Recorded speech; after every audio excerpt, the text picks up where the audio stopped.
wonderful production. You had mentioned briefly at the beginning that African Americans helped save the Cadillac brand. I would like you to go a little bit further into that history. Okay, the Cadillac brand, I kind of missed what you said, but say it one more time. At the beginning, you said that African Americans in the U.S. helped save the Cadillac brand, and I would just like you to go into that history a little more. Okay, so in 1929, when the stock market crashed, the Great Depression hit, and a lot of businesses were going out of business. Well, you know, it was during that time when the celebration's still going. Okay, during that time, it was also the prohibition, right? So we had a lot of people who were, you know, doing business kind of under the table. I'm just gonna say it like that. And they had money to buy Cadillacs, okay? So, and then there were others. Because during that time, it was also during the Renaissance time, right?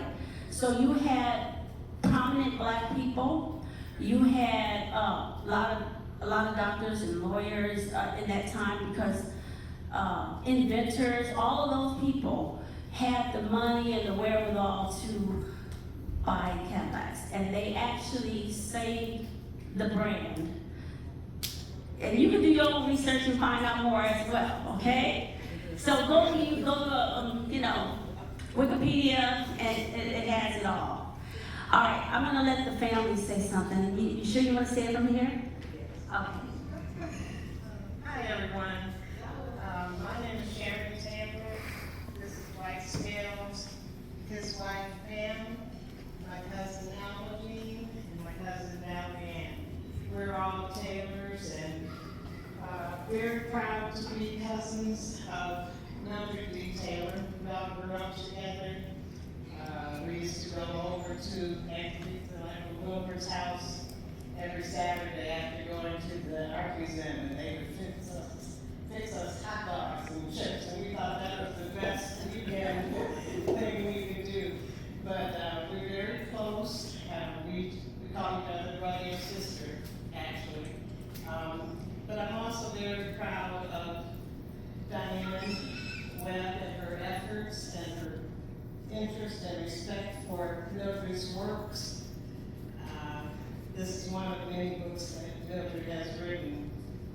We did call her and wish her, we're saying happy birthday to her this morning. And we really talk to her at least once a week, maybe twice a week, as the circumstances dictate. But I think what I really want to say is thank you on her behalf. Thank you, Dianne, so much. And it's really important to visit the library, take the books out, read them, and support the authors that put in a lot of time's work writing these books, because you know our federal administration is getting rid of works by colored authors, black authors, people of color. They don't even want to talk about slavery anymore or acknowledge that it even happened. So it's critical that we watch what's going on, that we keep the memories alive. Our dads, when we would go down south almost every Easter and Thanksgiving, and maybe once in the summer, we had to take enough food to eat all the way to the farm down south, because we could not stop at a restaurant or go to the restaurant because it would say whites only, no colors. And I remember that clearly. And we couldn't get out when Daddy would gas the car. We couldn't get out and go to the restroom. We couldn't go in and buy a candy bar or a pop or anything. And so we grew up knowing that because we were colored at the time, we used the word colored, because we were colored, we were discriminated against.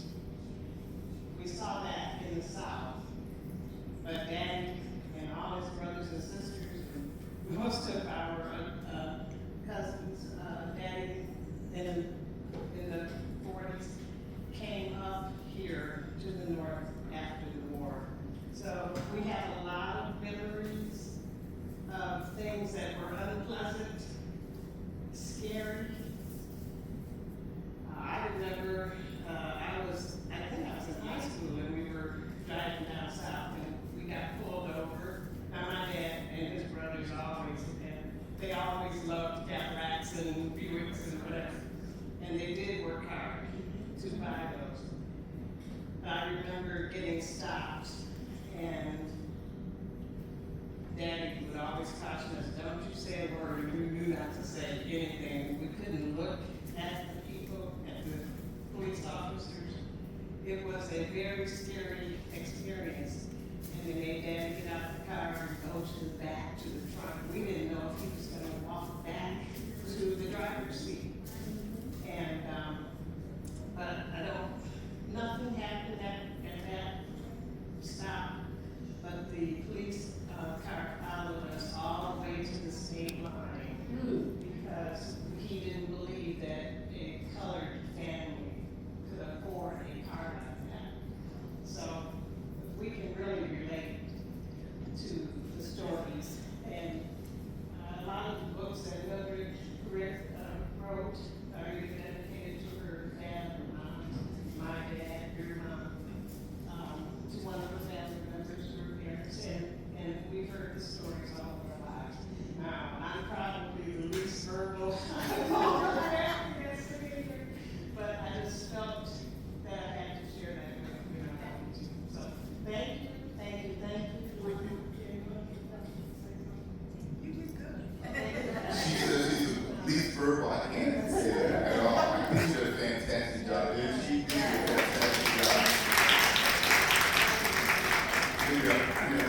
Only to say, adding on that what my cousin Sharon said is very true. The trips down south, we would go, our family would go every other year in Mississippi. In fact, my mother, I think, Cassie, and Mildred.D.Taylor was both at space, my mother, Sadie. And we saw a lot, we learned a lot, but through it all, we were family. And we stayed together, we stuck together, and we lived together. We still, those of us that are left, we still are very close. We're very thankful. Thank you for this very much.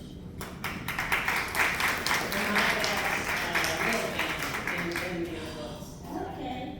I have a question for you guys. So I have the two daughters, Lois and Wilma. Which one? I'm thinking D.Lois. Was her name D.Lois in the story? Mildred.D.Taylor. That's her middle name. Okay. She was Catholic. Was she the oldest daughter or was she the youngest daughter? The youngest.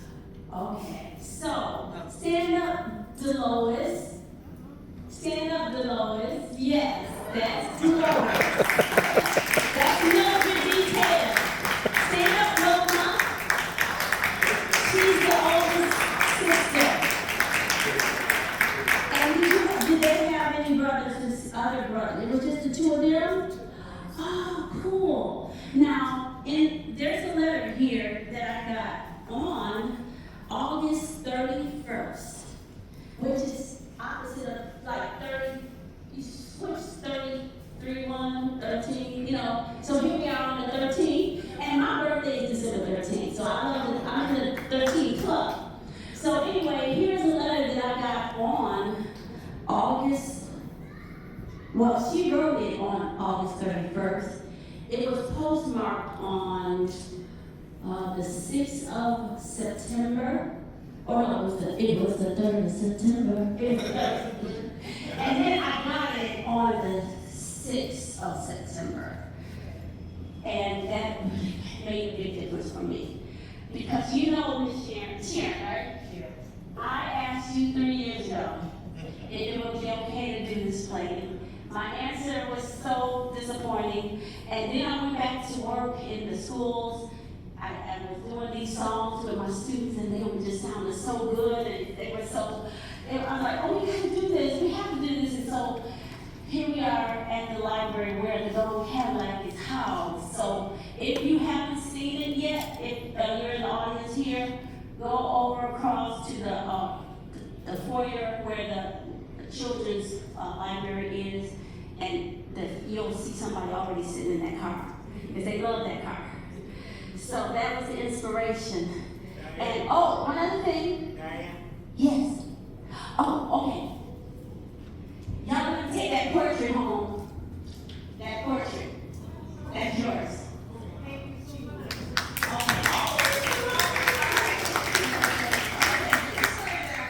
Excellent job on the staging. I can see all the work you have put into it. It's always very tricky when you sort of have a mixture of a one-woman show and at the same time the accents with your music and the background with the photographs. You did it very well.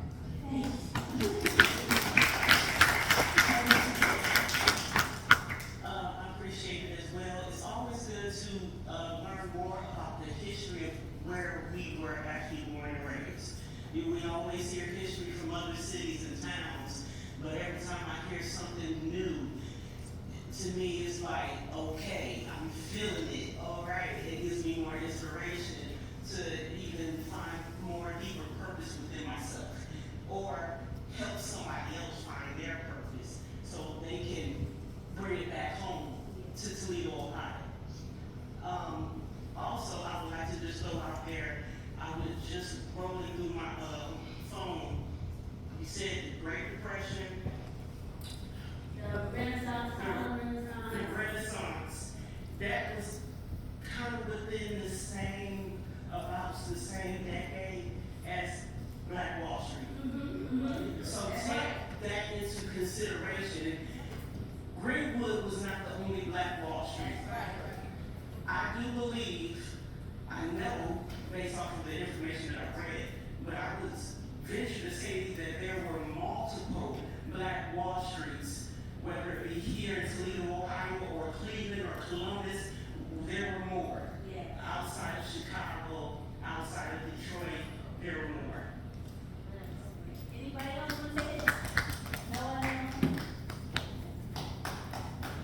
Thank you. This is another Silas, stand up, Silas. This is Silas Stevens, that's his mom.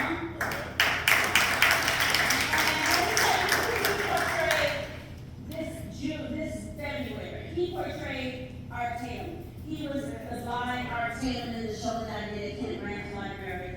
So we have a lot of talent here.